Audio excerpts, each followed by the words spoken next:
strong.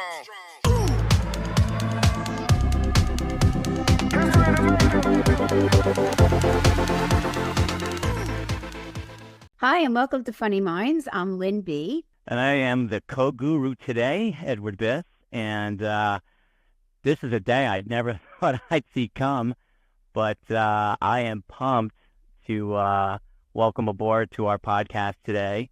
She is a professional speaker, motivational speaker, corporate trainer, a 4-star general in the Toastmasters organization, and proud to say a family member, Miss Sima Dahl. Welcome. Thanks for joining us. Sima, welcome to the show. Eddie, Lynn, thank you so much for inviting me. I'm so delighted, and I already am having a great time. So let's do this. Let's do it. Well, tell us, Sima, where did you start? How did all of this start in your life?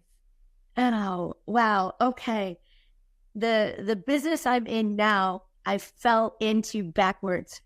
Charlotte, the chocolate factory, or yeah, it was.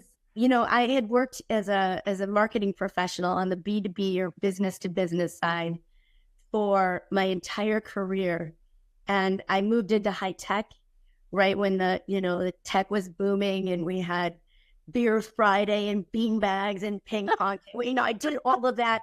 And I worked for this startup and that mid-market and that global enterprise. And the best way to define that period of my life is to say I had more jobs than I had boyfriends. It was volatile. And I just got burned out on always having to look for another job. But that need to always market myself as a professional marketer gave birth to what I now call the sway factor. So when I got laid off again with one of the top 3 largest software companies in the world, but the firm I worked for, which is one of the largest 10, you can't see this coming. I guess you can, but I had already been doing some freelance work, some consulting, and I decided to just ride that out for a little bit and catch my breath. It was summer. And a buddy of mine asked me to speak to his sales force, and I thought, you know what? There might be something to this. And I just kept going. It's been 15 years. Oh, so all right. You've been a speaker for 15 years and coaching and teaching. And okay. And on your own. But do you have a lot of repeat customers with a lot of different companies that keep calling you back to do things? I have a fair number. I would always welcome more. So let me put that out. Well, okay. Most of my clients come by way of referral, which is an honor. Somebody says, "Oh, you should talk to Sima," and I'm a marketer by training, but I can't cut my own hair. So there's some marketing more that I'm doing, but it's really hard to it's that shoeless cobbler's kid syndrome. But COVID was devastating, right? The whole industry imploded upon itself.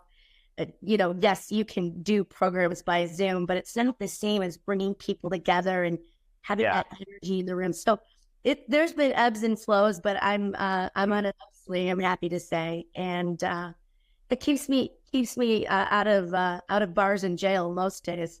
I don't believe that. You're best friends with my niece. Well, you know what? She's a good girl like most of the times, but when she's bad, she's very, very, very bad. Well, people seem to feed off of one another. So being in a room with a bunch of people gives you the advantage because they are going to feed, and then they're going to feed into you too. And I'm sure you feed into them. So, I would do the same thing. I would rather do a speech in front of 10,000 live people than 10,000 people online. But I don't care who sees me now. Back then, I did care.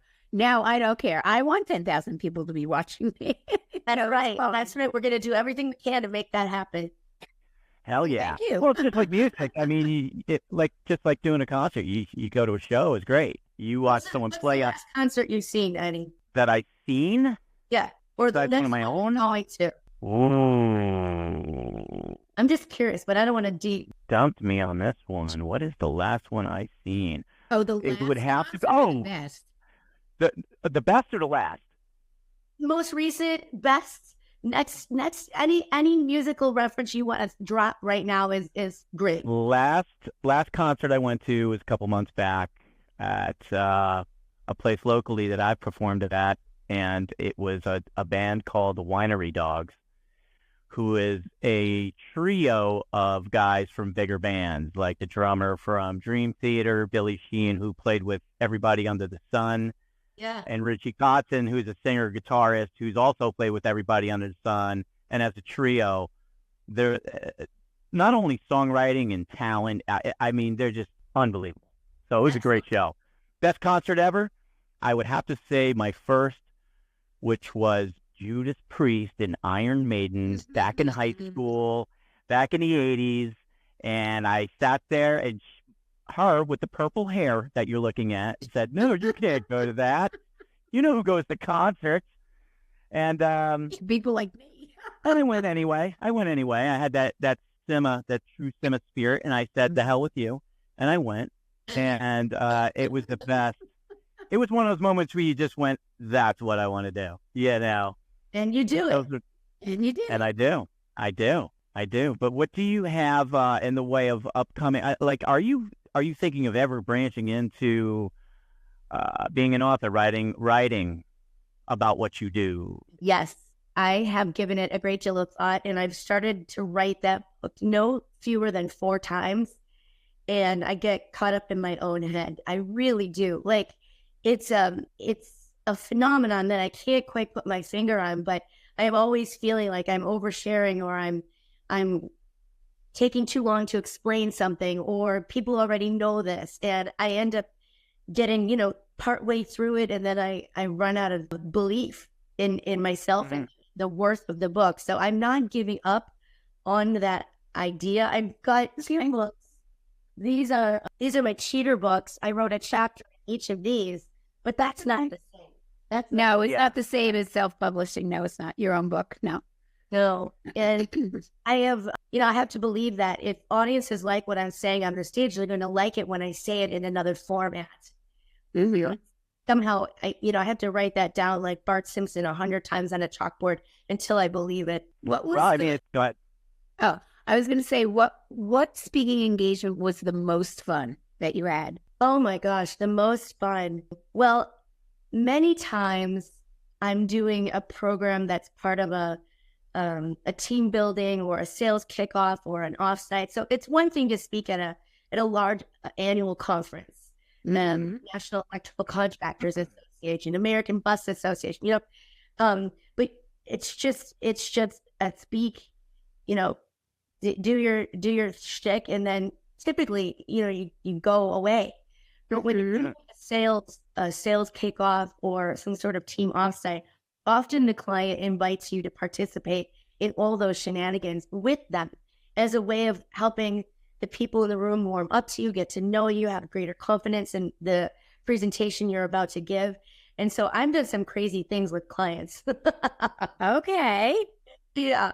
I mean, when I'm part of the fun that's baked into the offsite program or the sales meeting, I behave as if I'm one of the staff and let loose a little. And it does make it easier to get on a stage than the next morning or the next afternoon and resonate if people know you to be just like them. Right. Yeah. They feel comfortable. Yeah. Now, what about the most embarrassing speaking engagement? Did you have one? I don't get embarrassed much anymore because I don't. No, I don't mean you personally. I mean the speaking engagement in and of itself, like where something happened, maybe, the lights went out, or that's what I'm saying. I don't get embarrassed much when anything goes wrong because I don't believe in perfection. And I think when something goes wrong and I can handle it in the flow of the moment, it adds to the value of what we're talking about, which is self-confidence, personal leadership, personal branding. I was doing one of my signature stories once, which involves me kind of bouncing to the left and then bouncing to the right.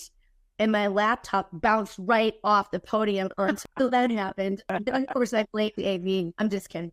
I said, "Oh, look, guys, we're going to do a dancing move now." And the other program that I'd say, I usually, you're more critical of yourself. So I know when I crush it, when I'm an A- or B+. Most of the time, we like to think the audience doesn't differentiate between an A- and A+. It's right. I know. And there was one program where I tried to do everything the client wanted me to do. And that was the last program that I did everything the client wants me to do, because they don't understand how much time you have, how much energy you have to put out into the room, and how much you can't pack all that information in, even if you have 2 hours. It's too much for the audience to absorb. Right. So that was a program I did 3 different times, and we changed it up every single time to get more active and more fun into it. And we had to cut the client's content practically in half. So you learn to push back. Yeah. Well, yeah, you got to have some type of boundaries in regards to that. It is very time consuming. Obviously, going the corporate route is a great route. Very, they have plenty of money to spend, and a lot of times oh, absolutely. And a lot of times they do want to basically contour the whole thing and kind of steal your thunder a little bit. And, it's tough you have to learn how to say no or alternate suggestions. Or the question I always ask at the very onset is this: what do you want the audience to know or think, feel, or do when I'm done with them? And if they answer that question with a laundry list of like a dozen items, then I say, well, I'm going to need a week, right? We're going to do training and drip it out over the course of a week or several months. And I do that. I do progressive, successive training through Zoom, just like we're doing here today, and record them and make on-demand content courses. We do all of that. But if you just want me for an hour, we're going to have to scale that wish list back. Okay. Yeah. Now, did they provide you with a lot of the materials? And then No. Everything is created. You're doing your okay. Yeah, that's the fun part. Okay, all right. And everything is to the client. I think a lot of times the biggest issue, out of the gate is just brand words, brand terms for them and their corporate terms, and I want this in here, I want this every, Yeah. You're like, well, I get you, but the worst is the smallest thing. Sometimes the client wants you to use their PowerPoint format, and my PowerPoints are visual and they're big and they're colorful and they're very few words, lots of pictures. And if I have to squish my energy into there, for pale green and pale gray bullets, we're going to lose some of the energy that comes from even using slides in the first place. So I usually you lose a lot on that presentation if you go down I was talking to somebody the other day who were talking about marketing for us, and I said, I want to be one of those people that's unforgettable. You got to make me unforgettable. You got to I got to be in demand. Eddie and I have to be in demand, because when you're in demand and everybody wants you, then you mean something. You might not, like you could be an overnight success like the Kelsey brothers, and that would be wonderful. But, not everybody has that kind of success all the time, Yeah. But they also have a 50-mile head start when you're already. Well, I would just say that, they've been playing football since their youth. And so they would tell you they worked hard their whole life to be the Kelsey. Oh, God, yeah. Right. Yeah, without a doubt. But they weren't always podcasters. So, they were right. So they're an overnight success as a podcaster. So, you got to give them that much, as far as. I do not listen to them. Just do you guys, right? That's it. I'll tell you what. Thank you. I'm a Chiefs maniac. I don't even listen to them. I mean, I like them and I have heard their show, but I don't actively listen to it every day or go, I just kind of catch little blips here and there on YouTube or something like that. But they obviously do a good job. They're brothers. They're both insanely famous right now. And my mother, believe it or not, has an actual poster of Travis Kelce in a Speedo on the ceiling over her bed. It's truth. If it was Channing Tatum, maybe you would be on spot, but no, it's not the Kelsey brothers. That's right. That's right next to him. But I have no shame. I mean, I go on once a week. I have for the past couple of weeks on their Instagram message, and I'm just trying to get them to come together with us. So I have no shame. I'm going to go out there every week, and I'm just going to want them until maybe someday they say, "Would somebody just do something and shut this lady up, and let's set up a time, we'll do a show with them." It's called stalking. It is. It's cyber stalking. But in my life, I always believe nothing ventured, nothing gained. So that's right. If you don't go out there and you don't try, when you're selling, in a way you're selling yourself, and that's okay. That's okay. It's not for naughty reasons, but it could be for naughty reasons too. Yeah. Forecasting the end of this That's story. a whole different episode. I know. Hey, listen, you're talking to a very proper Midwest girl here. Okay. Me? Yeah, it's not me. That's right. That's right. Lynn, where were you born? In Jersey. I'm a Jersey girl. Yeah, I'm a Jersey girl. Yeah, I really am. Yeah, everybody else left. I didn't. I stayed. Yeah. Even my parents left, and I still stayed. Good for you. And now I wish I hadn't, but that's beside the point.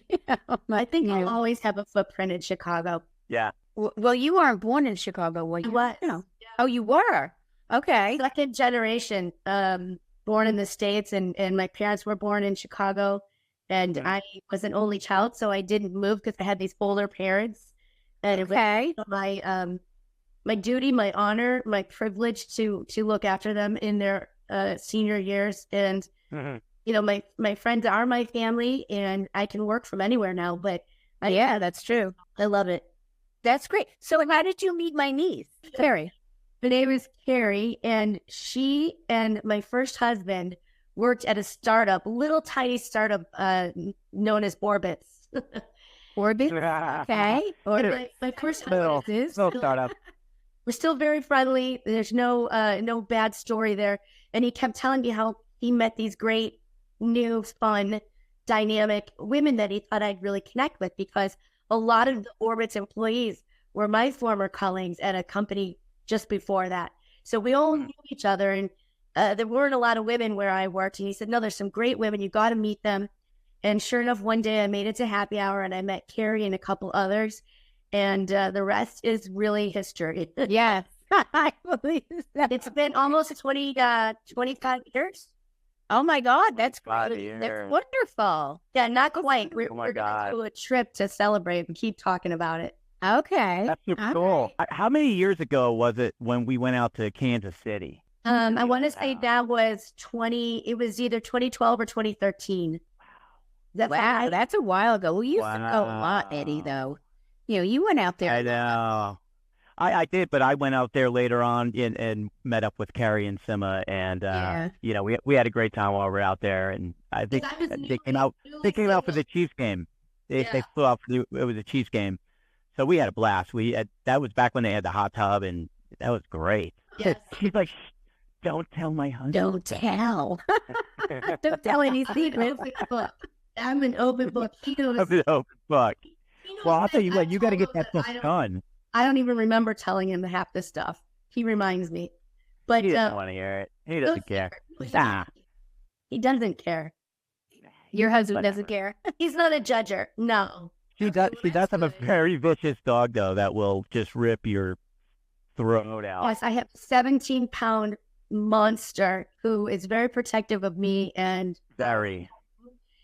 she's half Chihuahua, half shelter nut job, and go for your ankles, Lynn. They're so tiny. He's 17 pounds though. She's long. She's not a purebred. She's she's a nut. She's like a Tasmanian devil. She really is. God. Yeah. She really is. I seen her. When I walk her, if we turn the corner and she's on a leash and somebody startles her, she's a snuggle bunny in the house. Like, she curls up into your head and she loves on you. Yeah, little dogs tend to be like little Napoleons. They want to rule the roost and the road. And so we got kicked out of puppy school. Yeah, I believe that's when you know. Special classes. That's when you know it's bad. Like, listen, I need a canine motivational speaker, Sima. I think we need you to go into a different direction here and motivate my dog. What? I have spoken to dogs before. There was early in my career, I was part of an organization that helped small groups source speakers who wouldn't charge you anything. And I needed the practice. I needed the exposure.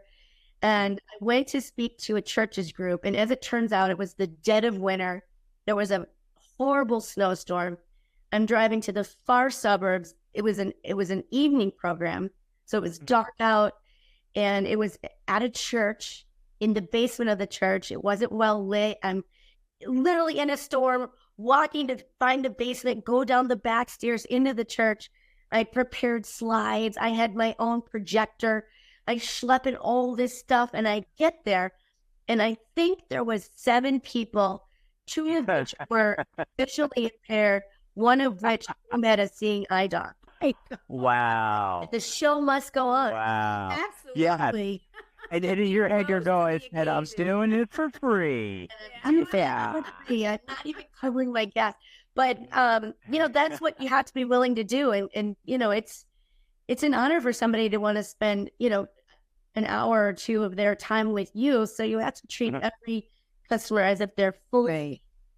But Absolutely. Across the board. Before I prepare slides and pack up my stuff, I'll ask a lot more questions now. Yeah, you start to develop a toolbox to avoid toolbox with experience. How often do you speak? Like, are you out? Are you traveling a lot, or you're more close to home, or I travel quite a bit for work. My next few engagements are in like the tri-state area, so I'm here at home. About one in Milwaukee, then I'm back at home. And I am speaking for my Toastmasters District Annual Conference, which is no fee, but it's an honor. And of course, I find this is not why I do it. I like to give back. I serve on the executive committee of my chapter, all the things. But I have one business through giving back to Toastmasters. So some of my largest enterprise clients were referrals from fellow Toastmasters. Oh, okay. That's fantastic. That is fantastic. Yeah, really. Well, are you familiar with Toastmasters? Not really. It's a nonprofit, volunteer-led organization that helps people become more competent speakers and confident leaders. And you give prepared speeches, extemporaneous speeches. Our meetings are every other Friday. They're just 1 hour. We have a blast. I try out new material. I mentor other people, and it's a give back to the community that has helped me so much over the years. So and it's a lot of fun. Yes. So people will just come up and speak about anything? Do you have specific topics, or they can just come up and they can go anywhere? There's a lot of protocol to follow. There's, it's not quite Robert's Rules of Orders, but every Toastmasters meeting is run in a similar fashion to the next. There's official roles. There's a Toastmaster, a timekeeper, a grammarian. But as far as what you can talk about, no politics, women's rights, or religion. Okay. Anything else is fair game. But you tell those things I don't do, but that's okay. You can talk about I as long as you're not inciting a riot, Yeah. Okay. When I worked for WellCare, they offered Toastmasters there. Yeah. Toastmasters came into the company and said, we'd like to. Club. Yeah. And so I signed up, and I did it for a while. So I'm familiar with the layout and how it's run. Yeah. And, I used it, for speaking. And like you mentioned, Mom, you speak and you're trying to cut out the uhs and ums. And, it assists you with a lot of that, the confidence. I mean, there's so many angles to it that are so Yeah, and for me, I have to be honest. I work from home. I work alone. And on those Fridays, we have a hybrid club, so I can Zoom in if I wish. But I'm really making an effort to put, one leg of pants on, then the other, and get out of the house and be present. Right. The energy again in the room. Yeah. I thrive on energy, and there's a bit of reticence that comes with working from home so long. Right. Right. Accustomed to the aloneness, and I'm really trying to break that spell I'm in right now. Get out. Yeah, I don't blame you, because after COVID, like, I worked from home for 2 years because I was CFO of a manufacturing company. So I had everything on my computer. I was synced into the computer and work. So I could work at home. I didn't have to go into the environment. And at my age, I didn't want to be subjected to other people who were coming down with COVID, constantly. So, yeah. So in the beginning, it was fun because, being the boss, I didn't have to bunch of time clock to begin with for 15 years. So, not that I took advantage of it, but just to say, if it snowed, I'd wait, type of thing and see. Yeah. Sure. So working from home at first was wonderful. I still got up at 5 o'clock in the morning. I was sitting in front of my computer by 6:30 because I'd be in the office by 6:30. And, but I found out that I was working more hours at home than I was when I was in the office, and, people don't want to go back to work. They know. The young people especially do not want to work. And there are all manner of fallout from that, from, losing the ability to communicate and think immediately, and writing skills are falling out because people are text typing, and networking is a lost art, which works well for me because I teach all these things. Right. But, right. Really, senior managers are struggling to mandate or otherwise incentivize, it's not really a word, but okay, people back into the office. Right.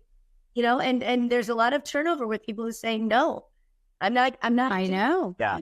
Yes. So I know it's the worldwide cop out of people, had too much time at home, and too many companies allow people to be at home. Yeah. I miss the camaraderie of being with people in the office.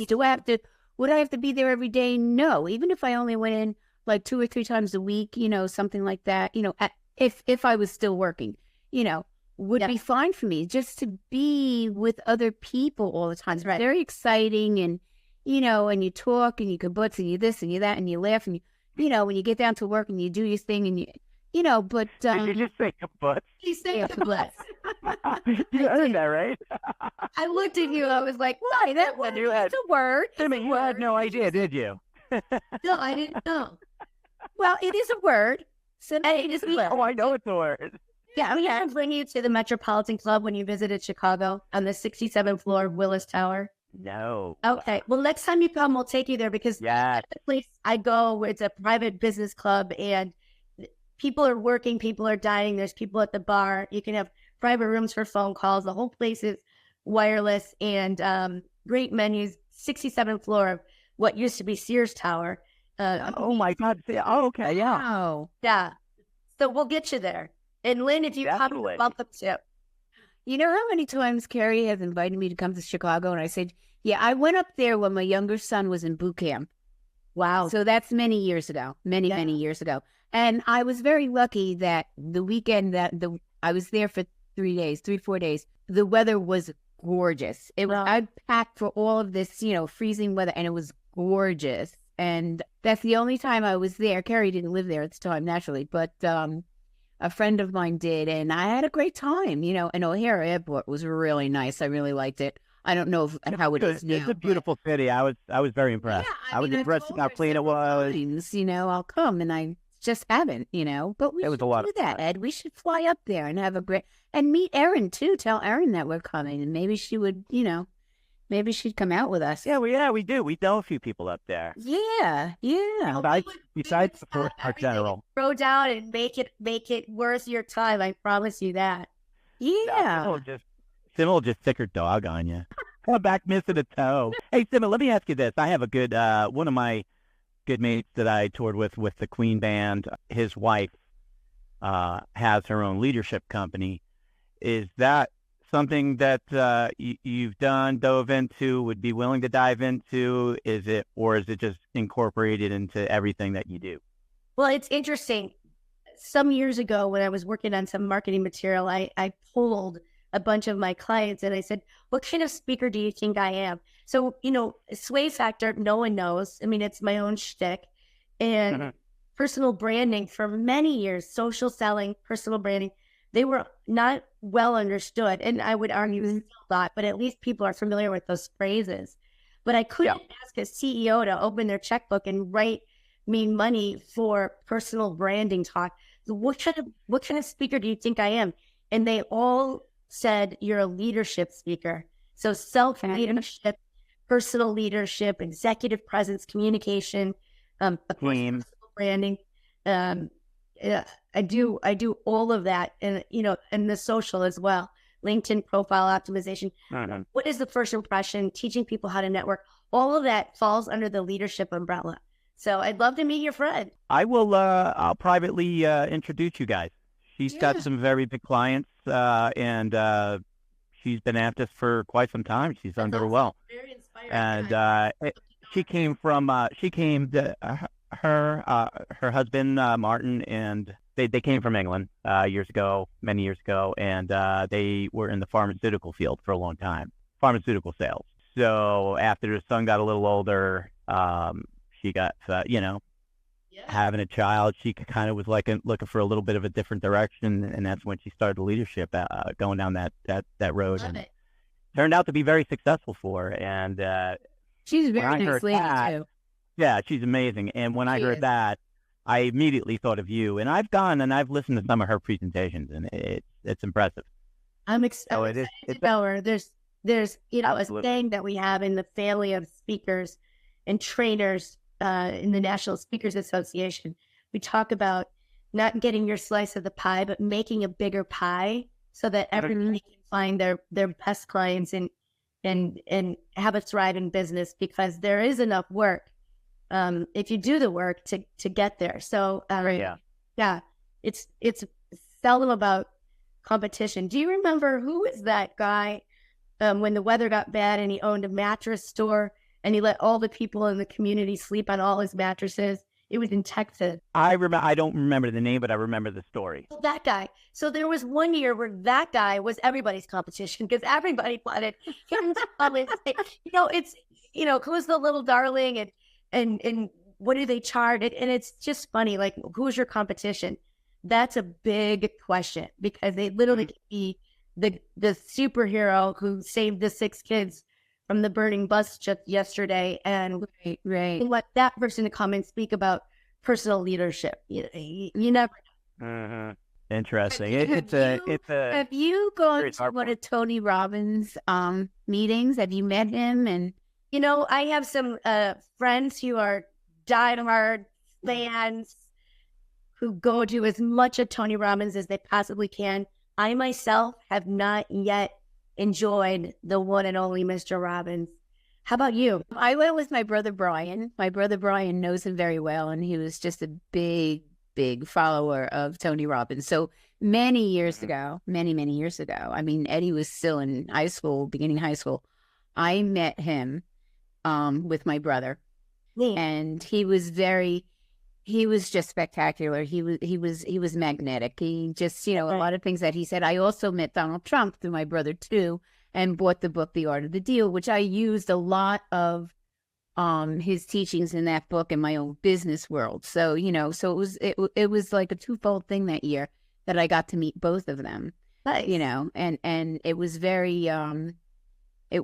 interesting for me because they're two different types of people and different types of worlds, but yet they collide in a way because they're both business people and they're both leaders in their own right, so he's a very interesting man. He's very, very interesting. Yeah. And especially if you're into that. And I was, so, not anymore. I find it to be. Oh, no, the power of positive thinking. That's me. That's me all the way. Absolutely all the way. Love it. Yep. And power of purple hair. And purple hair. Yes. And purple hair. Power of purple hair. No, Tony, someone, he's looked at, I mean, obviously he's very well-rounded. He's very intelligent. He's very charismatic. That's right. He is. But he's smart with his words. He's very motivational. But to me, he's more of a motivational. Yeah. I think he has the ability. He has the ability probably to do whatever he wants to do. But for me, he's always been that motivated. Like back in the day in New York City, with corporate sales days, and he was the big. Oh, he was the guru. Yes, the guru. Every company wanted to go to a Tony Robbins seminar, whether it was at an arena. I mean, he was doing arenas. I mean, it was crazy. He still does. Yeah. Oh, he does. Yeah. What's interesting is the people who have worked on his team market themselves to other speakers as Tony Robbins email writer, Tony Robbins script writer. I used to manage all the social communities for Tony Robbins because it is mad science. It's so powerful to say his name. It really is. I think it is. Yeah, but his systems are repeatable. I mean, it's linguistic programming and all manner of repeatable sales copy.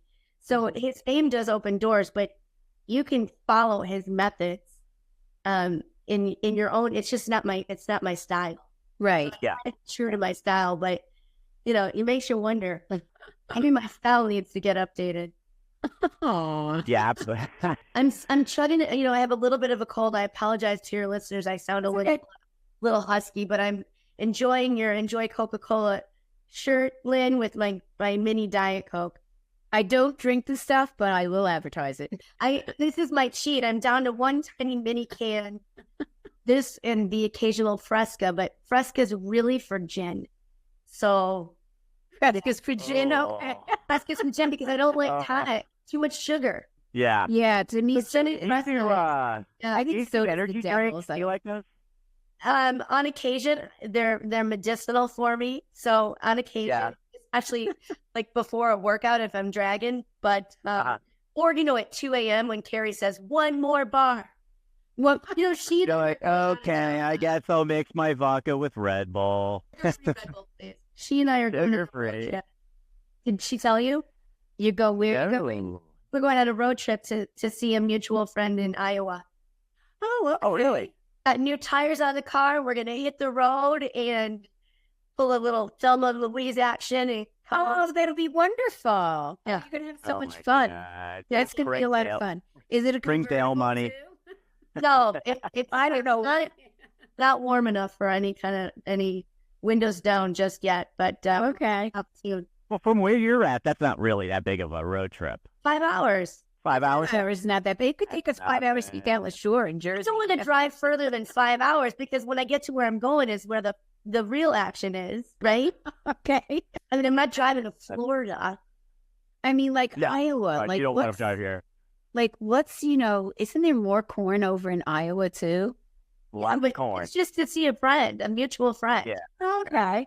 So we're not going corn picking. We're going friend. Yeah, but they might have a thing where you go out and pick corn. Not interesting. No. Oh, okay. No. We're going to a white dinner, no, I can tell you that. Not I might fun. order the corn. I could order. That's good. Okay, you might have the corn. Somewhere along the line, there's corn. Yeah, I would. The corn coblet. When I toured through the Midwest, when you drive for hours and all you see is corn, you look at it. You don't want to look at it. Like you don't want to eat it. You don't want to. No, I'm sure Sima's like, all right, we're past the corn. Let's just go have some fun. Just bring Dahl money for Carrie. Do you really digest corn? I mean, what is the corn function? Not yet. Not yet. Corn doesn't have. I think it's just a clean out. It just cleans you out. That's all. Yeah. It's just the reason to use more butter. That's really all it is. It's a butter thing. Butter thing. Butter, salt, pepper. Yeah. All butter. Well, you better get that book done. All right. Let's get the book aside and let's get the book done. Put the what? The ADHD. Put it aside. Just get the book done. We got to stay on track and get it done. You're right. Complete the task. Do I have to lead you? Damn it! Do I have to lead you? Come on. All my peers have books. They have multiple books, and some of them are brilliant. Some of them are not. But they get it done, and so I'm a little humbled by that experience. So then you can say, well, I've been published. You can say that. You can brag. Author. Yeah. Yes, you could have bragging rights. I need it. I do. I need it. It's like, that's a calling card for your business. It is. It's wonderful. Yeah. I published a book. I had fun. It took me a while to get it done. I had to retire in order to finish it, but it was fun. And I didn't know that. Oh, yeah. Yeah. I have a book. What's it called? It's In the Blink of My Eye. It's fiction. And it's interesting. All I read is fiction. Literally. I buy business books, but I read fiction, if that tells you anything. Yeah, but that's okay. You're at it, you want to come out of your element and deal with something else. Yeah. Excellent. I'll look for that signed copy in the mail. I'll go get it on your website. Okay. Well, originally, Sima, she claims she was the originator of 50 Shades of Purple, which was a novel that was based around her hair color. And she was afraid of getting sued, and then it came out with Shades of Gray. And she's like, yeah, but that was really my idea. They ripped me off. Well, what are you going to do? Did either of you read the 50 Shades of Grey book? No. No. My daughters did. My daughters, one summer, we were down the shore, and they were like noses into this book. Like, you had to keep pulling their hair up to get them to recognize that we were down the shore and supposed to be having a good time. They were so into 50 Shades of Grey. I didn't even see the movie. Do you remember that, Eddie, when we had the place down in OBI? Yeah. I didn't even bother watching the movie. I just, So I'll say this about 50 Shades of Grey. Congratulations to its author. She created a firestorm movie. She did. 4 books. Yeah. I did read it. And I will say it was a page turner. It was suspensefully written. But that book was not professionally edited. And if you want to ever understand the importance of an editor, just read the original book as it was published. And that's all I'm going to say about that book. Okay. Wow. But wow, everybody should have a professional editor. Oh yeah, or definitely self-publish in your. I would just assume at that level you do. Oh my gosh. No, there's a lot of people that self-publish and they don't bother going through all of that. I did, Yeah. It's a point of pride. It's very important. Copywriter, editor. You just have to have it. You have to have that. Yeah. So I know all those people. They just want my manuscript. You gotta get it to them, Sima. I know. Come on, do this. You don't even have to write. You can dictate. I know. It's so easy. I think it's going to be a spring project for me, spring into summer, because summers tend to be a little bit slower. Spring's a little bit busier. I've got some travel coming up. Okay. But then I have a little bit of a space in my calendar, and maybe I can run my ideas, my outline by the two of you offline. Sure. And get your input. Okay. That sounds fine to me. I'd love to do it. Yeah, since you're hold me accountable. Yeah, we are going to hold you accountable. I've thought about many ways to get the sway factor further out into the universe, from publishing books to creating on-demand courses to hosting my own workshops. And each of those is sort of like a different business model. Right. And I'm just not sure, like, what combination of how many pokers do I want in the fireplace? Yeah. At the same time, because you really can get busy in all the weeds of trying to get butts in seats and host your own events when you're also doing corporate client engagement, right? Association conferences. Yeah. And then you're going to end up being burned out. Yeah. And I went through a little bit of it. I had my busiest 2 years on the backside of COVID, and I just got a little burned out. Yeah. And so I'm just coming back into good mojo again. Good. Yeah. Good. Yeah. A little fire. The fire. I needed a little break, and now I'm gonna rejuvenate and either do the book or do the on-demand courses. It doesn't get honestly just hire some. I would do hire some just young, wicked, badass typists, and you sit there and you just let it roll. Yeah, I agree. I'm a great typist. I'm not saying you're not, but you could just leave that behind. That's how old I am. I'm on a typewriter. I learned. So, Sima, tell the audience where they can find you. SimaDahl.com. SimaDahl.com. There you go. First name, last name. It's a wrap. Do you have Facebook? Simmer down now. Simmer down. Okay. Yeah, I got all of those. You can find me on any of those. LinkedIn, X, formerly known as Twitter, which takes forever to say. Why did we shorten the name? I don't know. Sima Sense. Sima Says on Twitter, Sima Says on Instagram, LinkedIn, Sima Dahl, Sima Says. They'll all get you there. Okay. Cool. All right. Yeah. It sounds good. Well, I had a great time meeting you. I heard a lot about you, and it was great to have you on. And I'm glad that you were able to find the time to make for us in your busy schedule, because it does sound like you are very busy, And for all of our fans out there, we are Funny Minds, and if you go on our website, we've got some new stuff on there. It looks a little new, and we're going to be doing some new merch and different affiliates. But there's 2 organizations that we're really very involved with, and that's St. Jude's Children's Hospital and breast cancer. So you'll see this big purple button on there, and if you can donate, it's very important. There's so many people that need the help, and if you can't, there's always prayers. So with that, I am going to say again, Sima, thank you so much. Thank you with us. And we will, Eddie and I will get together, and we'll pick a time, and we'll travel up there and have some fun and laughs, and we will have a blast. We will have a blast. We will clear the calendar before church, so we can. Yeah, we got to go back to the German place, the German beer place. Remember that? Yeah, and that's no longer there, but there's plenty of other. Hey, that's like fun. All right, you set it up just for me. There's a new Guinness, like a proper Guinness bar owned by Guinness, where the Guinness comes right off the plane or the train or the boat. That's great. I cook with that.